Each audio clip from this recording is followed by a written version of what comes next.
매주마다 좋은 찬양으로 우리에게 은혜를 전해주시는 은혜의 찬양대 감사 말씀드리겠습니다. 같이 기도하시고 하나님의 말씀 나누겠습니다. 주께서 우리를 사랑하셔서 오늘도 함께 모이게 하시고 하나님께 예배하게 하시며 주님의 말씀이 선포되는 자리에 우리가 귀를 기울이도록 도우심을 감사드립니다.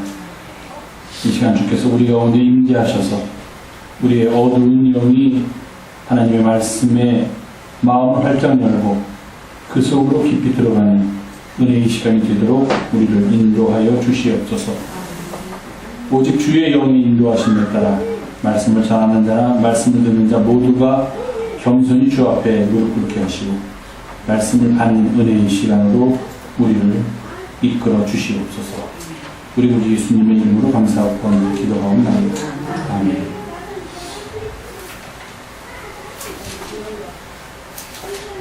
빛과 어둠, 이 두 가지 서로 상반되는 듯한 그런 말들은 사람들이 살면서 사람들이 살아오는 동안에 가장 관심을 끌었던, 그리고 사람들에게 가장 중심이 되었던 그런 주제 중에 하나입니다. 사실 빛이라는 단어도 이렇게 빛이 비추니까 우리가 알 수는 있지만 그것이 무엇이다라고 이렇게 확언해서 얘기할 수 있는 것도 아니고, 이 빛이 없는 상태를 우리가 보통 어둠이라고 얘기하는데, 그렇다고 해서 어둠을 예를 들면 마이크라든지 꽃이라든지 강대상이라든지 난로라든지 이런 식으로 우리가 또 우리의 눈에 분명히 볼 수 있도록 표현하는 것은 그렇게 쉬운 일은 아닐 것입니다.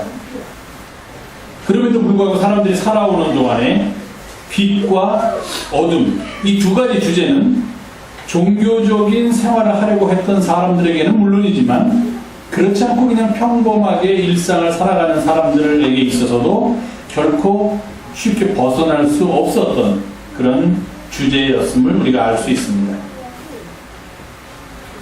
빛은 우리가 사는데 꼭 필요합니다.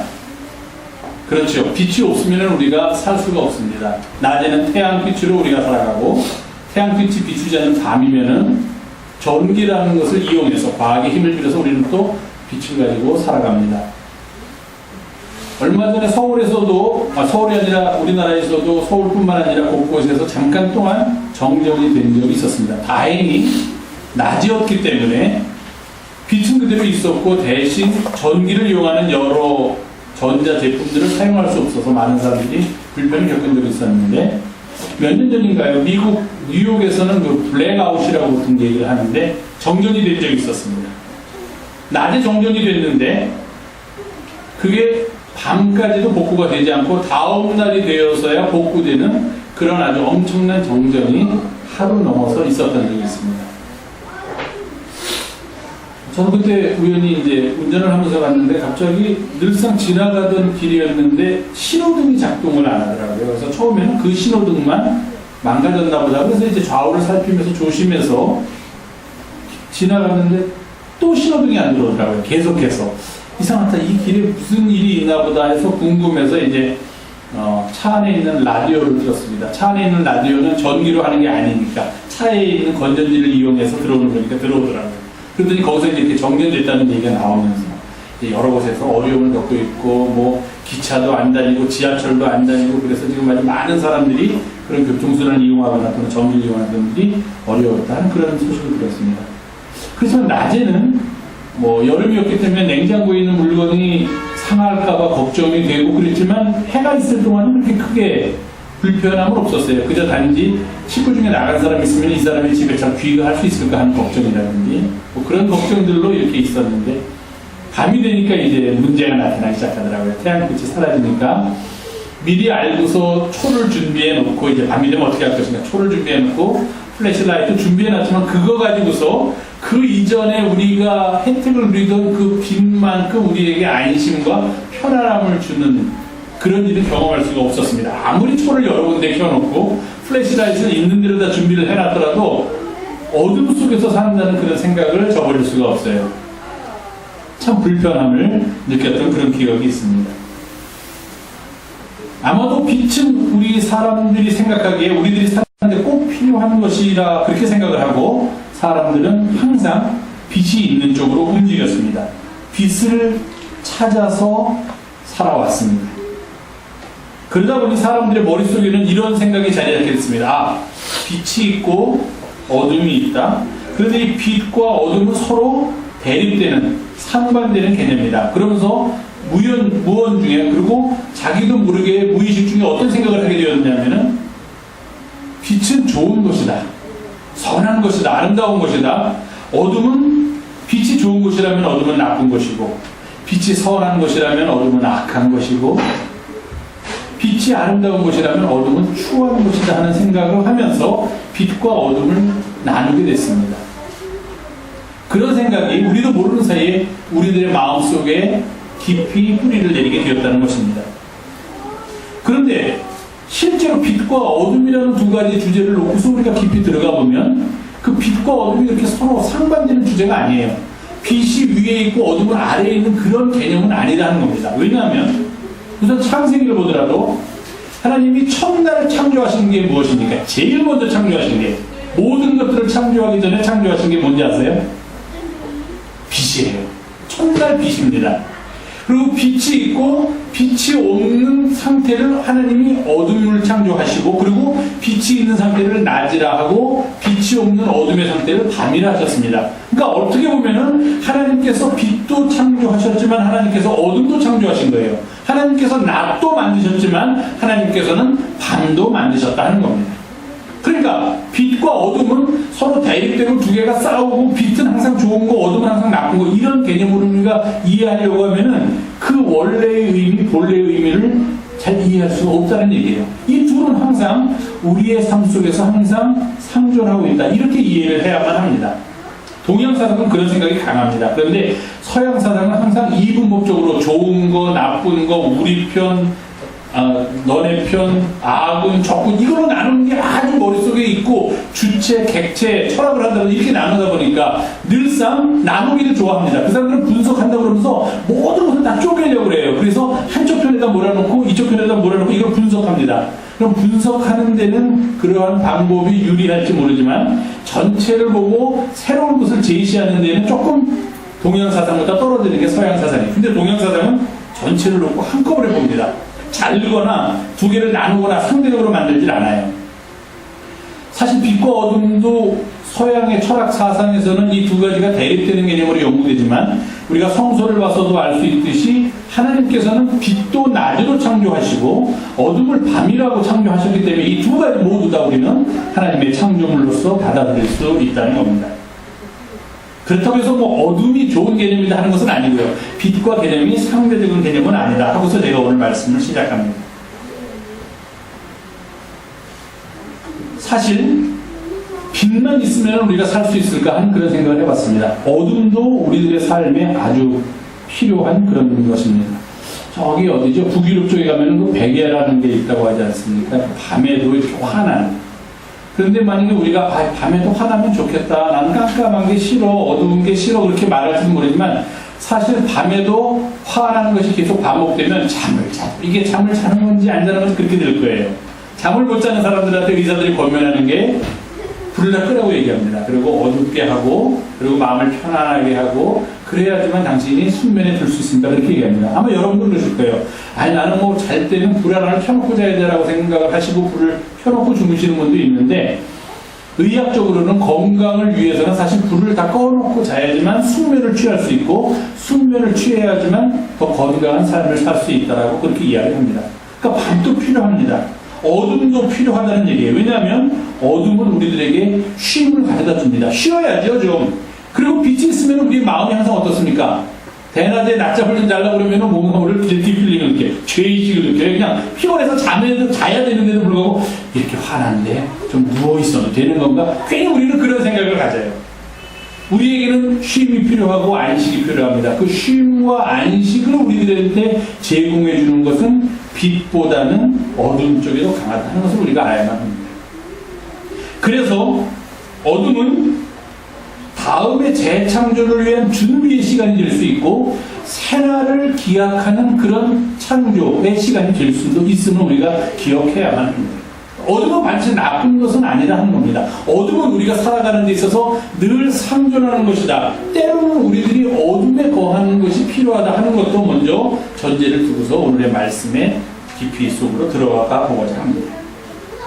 그런데 그럼에도 불구하고 빛이 없이 빛만 가지고서 어둠이 없이 빛만 가지고 살 수 없음에도 불구하고 우리들이 갖고 있는 보통 상식적인 개념 속에서는 그래도 빛 가운데서 살아야지 하는 그런 개념이 있습니다. 왜냐하면 우리들이 문학적으로나 또는 여러 가지 방법을 통해서 어둠으로 표현되는 여러 가지 상황들, 어둠으로 표현되는 상태들이 그렇게 좋은 상태를 묘사하지 않기 때문입니다. 어둠에 거한다. 지금 내 삶이 좀 어둠 속에 있다. 이렇게 얘기할 때는 우리는 그들의 삶이 정상적이고 활발하고 기쁘고 즐거운 생활보다는 그런 것들을 상실한 삶의 모습을 묘사할 때 어둠 속에 거한다. 그렇게 이야기를 하고 있기 때문입니다. 그런 의미에서 본다면 오히려 우리 가운데에서는 우리가 빛 가운데 존재하는 것보다는 어둠 가운데 존재하는 것이 훨씬 더 많다고 이야기해도 틀린 것은 아닙니다. 사실 반대가 되면 좋아요. 빛 가운데서 더 많이 살면 좋습니다. 예를 들면 즐겁게 더 살면 좋습니다. 마음 편하게 더 살면 좋습니다. 기쁘게 사는 시간이 많으면 많을수록 더 좋아요. 그런데 우리가 세상에서 살다 보면은 그리고 냉정하게 내 자신의 삶을 돌이켜보면 기쁘게 사는 시간보다는 고민하면서 사는 시간이 더 많았던 것 같고 건강하게 막 활기차게 사는 시간보다는 좀 몸이 불편해서 사는 시간도 그에 못지 않았던 것 같고 즐거웠던 시간보다는 고생하고 마음고생하고 몸고생하고 막 염려하고 걱정하고 했던 시간도 또 그 못지않게 많은 것을 우리가 알 수가 있어요. 우리는 늘 빛 가운데 거하려고 하지만 실제 우리의 삶을 지배하고 있거나 또는 우리의 삶의 대부분을 차지하고 있는 것은 우리가 보통 어둠이라고 말하는 그런 상태 속에 우리들이 거하고 있다는 겁니다. 그렇기 때문에 그러한 이유로 사람들은 늘 빛을 동경하는 거예요. 내 삶이 빛과 어둠이 적절하게 조화를 이루든지 아니면은 빛 쪽에 더 많이 거하는 삶을 살면 괜찮은데, 누가 생각하든지 언제 생각하든지 늘 나의 삶은 내 개인적인 삶을 돌아보더라도 또는 우리 민족사를 돌아보더라도 역사를 보더라도 뭐 이것을 보더라도 빛 가운데 거하는 삶보다는 어둠 가운데 있던 적이 더 많다는 겁니다. 그런 사람들은 어둠으로부터 벗어나서 어둠을 뚫고 나와서 빛 쪽으로 나아가기를 원한다는 겁니다. 오늘 우리가 함께 봉독한 본문 이사야 선지자가 활동하던 그 시기는 남유다가 가장 암울함을 경험했던 그런 시기입니다. 민족적으로는 그 안에 죄악이 만연하여서 곧 하나님의 심판이 임박했다는 그런 예언들이 여기저기서 나오고 있었던 시기고, 밖으로는 당시의 강국이었던 아수르 그 뒤를 이은 바벨론이라는 나라들이 이 남유다를 쳐들어와서 지배하기 위해서 힘을 키우던 그런 시기였던 것입니다. 나라가 풍년등화에 놓여 있었던 그런 때였습니다. 그래서 이사야는 이 시기를 지금 유다 민족이 당하고 있는 어둠의 시기다 그렇게 규정을 했습니다. 어둠의 시기다. 어둠의 삶 속에 빠져있던 백성들, 흑암 속에 거하던 백성들이 가장 갈망하는 것이 과연 무엇이었을까? 그것은 바로 이 어둠을 거두어줄 빛이 들어온 것이었다는 겁니다. 어둠도 삶에 필요하지만 그 어둠이 너무 깊어지면은요, 어둠도 우리의 삶 속에 필요한 한 파트라고 인정을 함에도 불구하고 그 어둠의 상태가 너무 심오하게 깊어지면 우리는 밝음의 상태로 나가기를 당연히 원하게 된다는 것입니다. 우리를 밝음의 상태로 인도해 주는 것은 무엇입니까? 바로 빛이 들어오기를 바라는 것이다 하는 겁니다. 그래서 그런 이러한 어려움에 처해 있는 어둠에 거하는 유다 백성들에게 이제 곧 빛이 임할 것이다 라고 이사야서 9장에서 얘기하면서 한 아기가 탄생하면, 오늘 저희가 길어서 다 봉독 못했지만 한 아기가 탄생하면 이러이러한 일이, 즉 한마디로 얘기해서 우리 유다 민족을 어둠의 상태로부터 빛으로 인도하는 그런 놀라운 일이 일어날 것이다 라고 지금 이사야 9장에서 예언자 이사야는 선언하고 있다는 것입니다. 어둠으로부터 벗어나는 길을 찾고 있다는 것입니다. 어떤 분은 이제 이렇게 예를 들었습니다. 한 무대가 있어요. 연극 무대가 있는데 인생이 우리가 다 그 무대 위에서 지금 우리의 삶을 살고 있는 그런 상태입니다. 좀 어둡긴 하지만 관객적으로는 거의 어둡고, 좀 어둡긴 하지만 그래도 무대에는 보통 조명이 어느 정도 비쳐서 서로 연기자들이 보면서 움직이고 연기를 하고 그렇게 연극을 만들어 갑니다. 그런데 무슨 일인지 모르는데 갑자기 그 무대 위에 있는 모든 조명이 꺼졌습니다. 깜깜해졌다는 거예요. 한참 좀 볼 수 있어요. 옆에 있는 사람도 안 보인다는 이야기입니다. 내가 가야 할 방향도 모르고 거기서 연기를 한다는 것은 생각도 할 수 없는 그런 상황이 됐다고 합니다.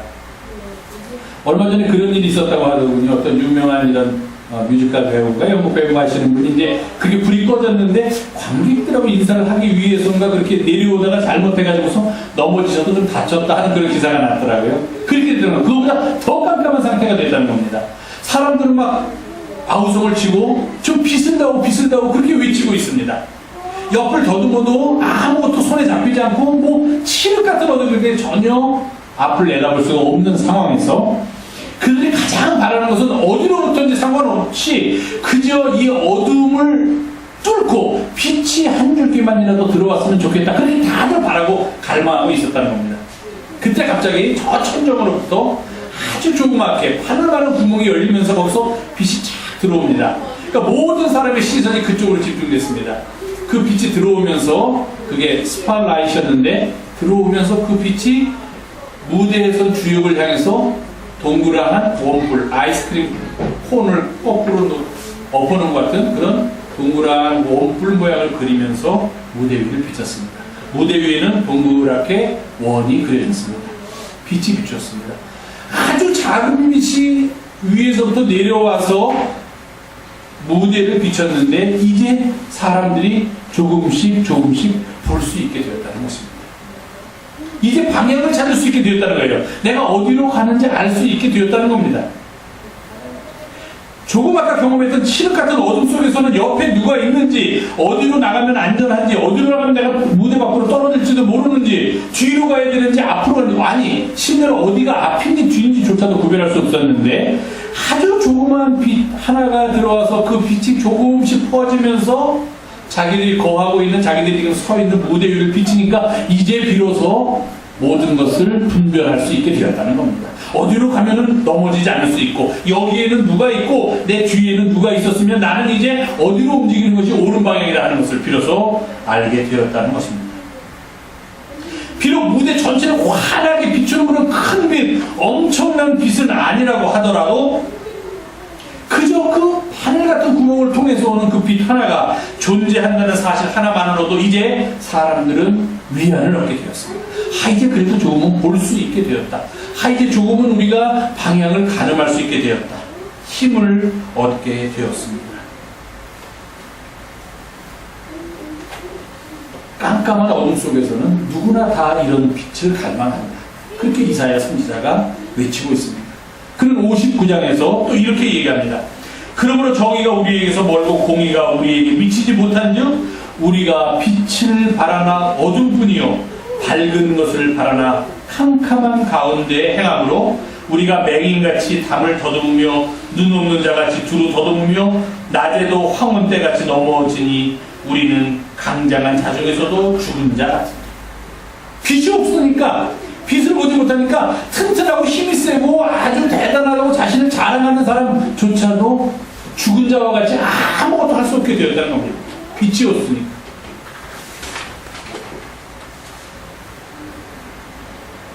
그렇기 때문에 우리는 늘 어둠과 같은 이 세상 속을 살아가면서 빛을 갈망하면서 살게 되어 있는 것입니다. 빛을 바라면서, 빛을 그리워하면서 빛이 우리 가운데 임하기를 기도하면서 우리는 살아가고 있는 것입니다. 요한복음 기자는 요한복음의 시작을 이렇게 말합니다. 제일 처음 태초에 말씀이 계셨다. 이 말씀이 하나님과 함께 계시면서 이 세상을 창조했다고 얘기했는데 요한복음 기자의 논리 전개가 아주 특이합니다. 그는 이렇게 얘기합니다. 말씀이 계셨고 4절에 보니까 말씀 안에 뭐가 있었다고 했습니까? 말씀 안에 무엇이 있었습니까? 생명이 있었다. 말씀이 예수님이에요. 말씀이 계셨는데 그 말씀은 하나님과 함께 태초부터 계셨고 하나님과 함께 세상을 창조하셨는데 그 말씀 안에 또 뭔가 있다는 겁니다. 그 뭔가를 들여다보니까 그게 생명인데 그 생명은 우리들에게 어떻게 나타나느냐? 사람들의 빛으로 나타난다는 겁니다. 예수 그리스도 안에 있는 생명이 우리 가운데 임할 때에는, 그리고 우리가 그것을 어떻게 식별할 수 있느냐 하는 것은 바로 그 생명이 우리 가운데 빛으로 보이기 때문에 비로소 알 수 있다는 겁니다.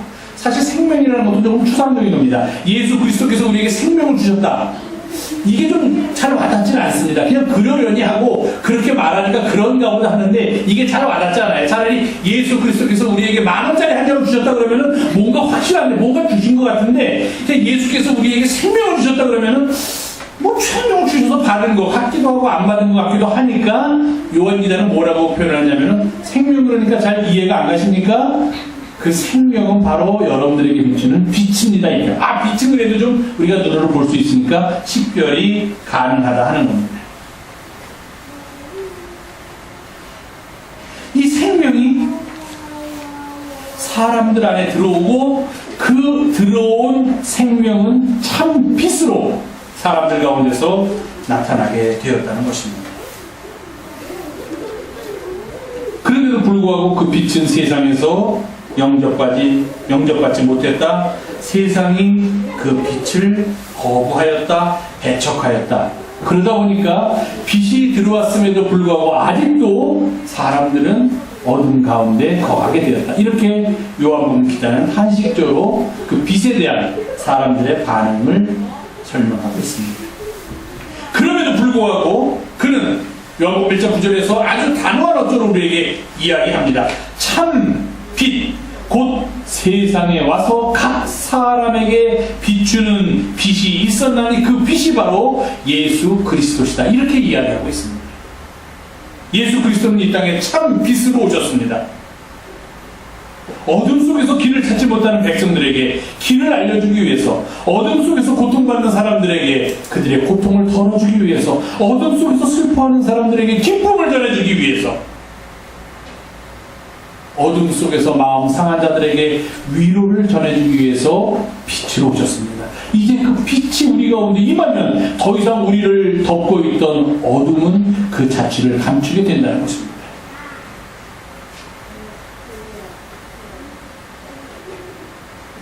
빛으로 오신 예수님, 그 빛이 하는 역할이 과연 무엇일까요? 빛은 모든 것을 다 드러내게 합니다. 모든 것을 다 모든 사람이 볼 수 있게 합니다. 빛이 우리 가운데 임하는 것을 백성들이 영접하지 않고 세상은 오히려 그 빛을 배척했습니다. 그 이유가 무엇입니까? 우리의 죄됨이 드러나는 것을 원치 않는다는 겁니다. 우리의 부끄러운 치부가 드러나는 것을 우리는 원하지 않으니까 우리는 빛을 원하지 않는다라고 세상은 빛을 거부하고 배척하였습니다.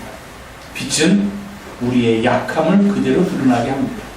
빛은 우리가 가지고 있는 탐욕과 우리가 가지고 있는 욕심을 그대로 보여주게 합니다. 빛은 우리의 더러움까지도 드러내게 합니다. 사실 그렇죠. 밤늦게 어디 집 앞에 잠깐 나갈 일이나 새벽에 잠깐 나갈 일 있으면 별로 이렇게 치장 안 하고 아무렇게나 하고 나간다. 왜? 깜깜하니까 사람들이 잘 날 못 보니까, 안 보이니까. 근데 대낮에를, 그리고 밝은 데를 가려고 그러면은 감히 쌩얼로는 못 나가지요. 그래서 좀 뭔가 이렇게 꾸미거나. 왜? 다른 사람들이 나를 볼 수 있어.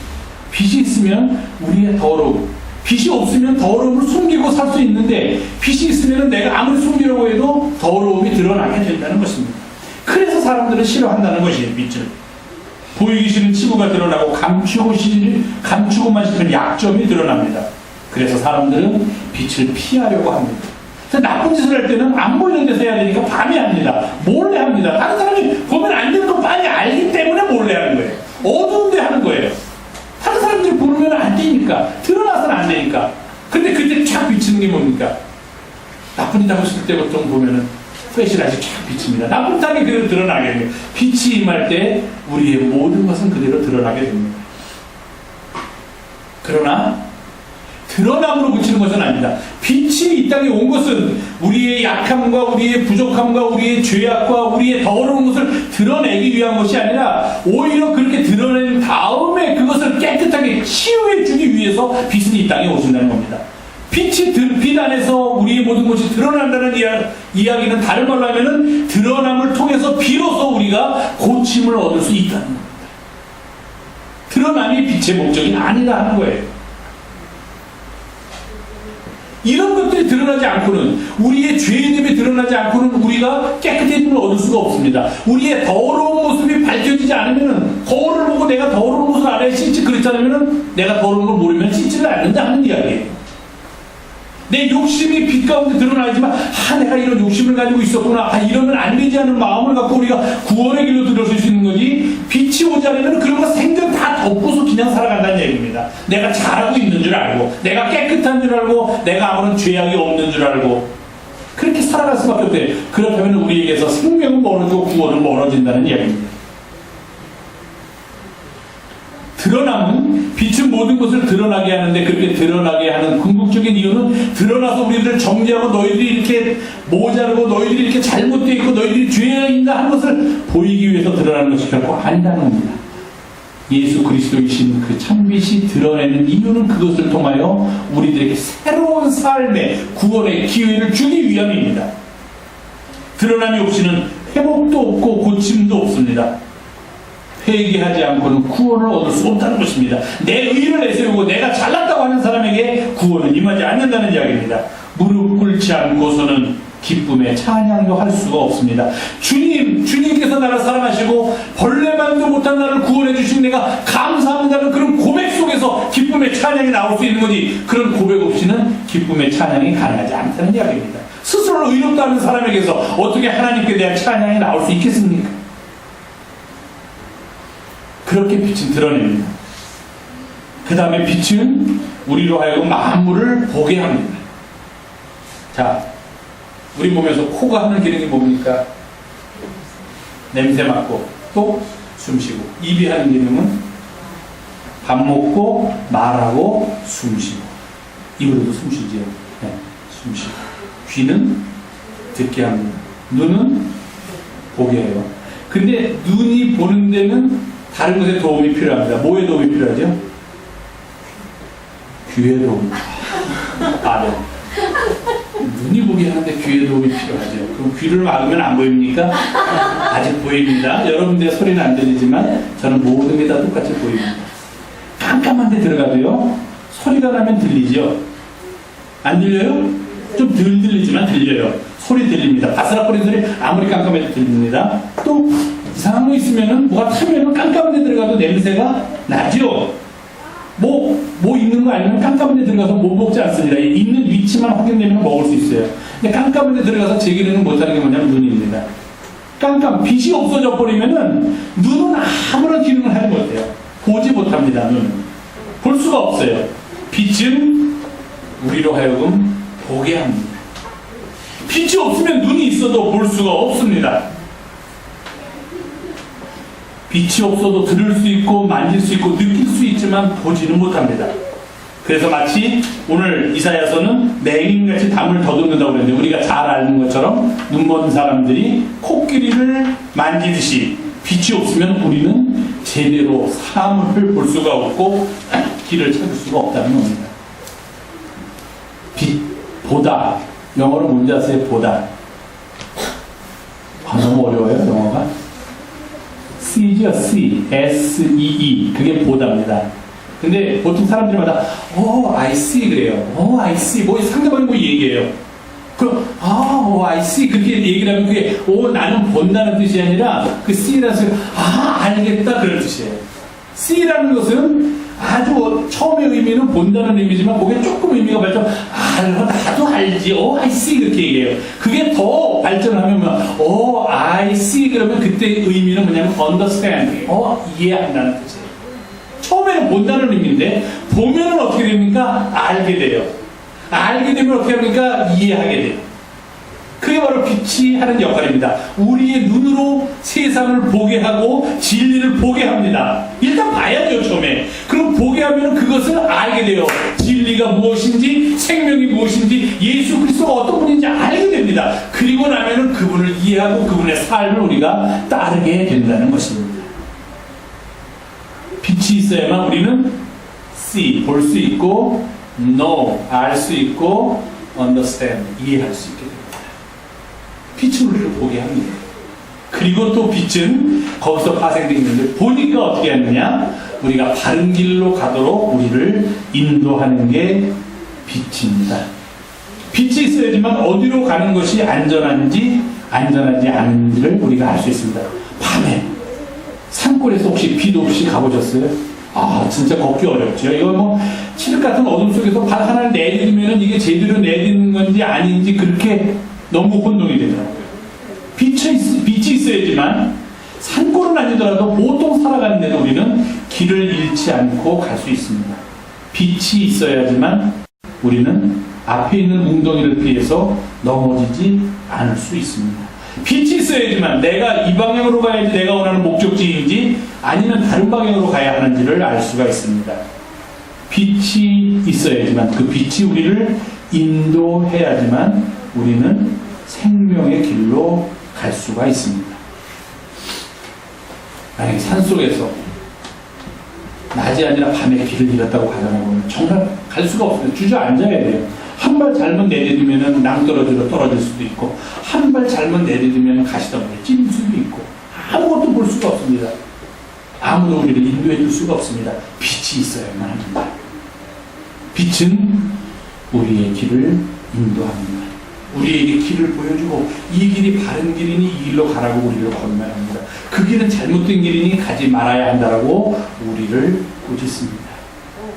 그래서 우리는 어두운 세상에 살면서 참 빛 대신 예수 그리스도께서 이 땅에 오시기를 그렇게 고대하고 있는 것입니다. 그분이 빛으로 오셔야지만 우리는 회개하고 우리의 잘못을 드러내놓고 그리고 새로운 구원의 길로 들어갈 수 있는 새로운 영원한 생명을 얻을 수 있는 가능성이 그 기회가 우리에게 주어지기 때문입니다.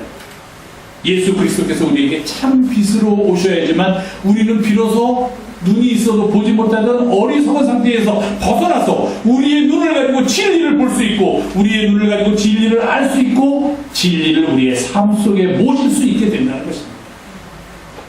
참빛 대신 예수 그리스도께서 우리 가운데 오셔서 그 빛이 어둠 속에서 헤매고 있는 우리들을 인도할 때 우리는 비로소 바른 길을 찾을 수 있습니다. 내가 가는 길이 바른 길인지 내 앞에 어떤 일이 있는지 내가 이것을 어떻게 해결해야 되는지는 모든 문제의 해결점을 바로 빛을 통해서 길을 찾는 가운데서 얻을 수 있다는 것입니다. 강림절은 바로 이 빛이 우리 가운데 임하기를 간절히 기다리는 그런 계절입니다. 역사 속에서 어둠이 덮여있는 이 가운데서도 주님 빛으로 오셔서 우리를 인도하소서 우리는 이렇게 기도합니다. 우리 개인의 삶에도 그런 어둠이 우리를 덮고 있습니다. 다른 사람에게 차마 말도 못합니다. 이것은 내가 안고 있는 고민이고 내가 안고 있는 아픔이고 슬픔입니다. 그것이 어둠입니다. 그때 우리는 기도합니다. 주님, 내가 지금 어둠 속에 거하고 있지만 주님께서 내게 빛으로 임하시면 나는 이제 삶에 새로운 길을 발견할 수 있습니다. 이 어둠을 뚫고 나갈 수 있습니다. 주님, 참빛 대신 주님께서 나에게 임하소서 이렇게 기도하게 된다는 것입니다. 참빛으로 이 땅에 오시는 예수님을 기다리는 이 복된 계절, 어둠을 뚫고 들어와서 세상을 밝히는 그 빛, 생명의 빛이 우리 가운데 임하기를 간절히 바랍니다. 주님의 은혜가 우리 가운데 항상 같이 하시기를 소원합니다. 기도하겠습니다.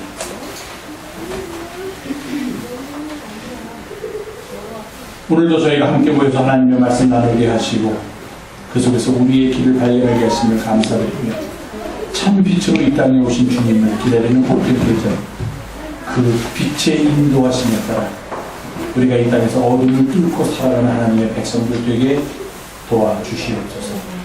우리 모두 예수님의 이름으로 감사하고 기도합니다.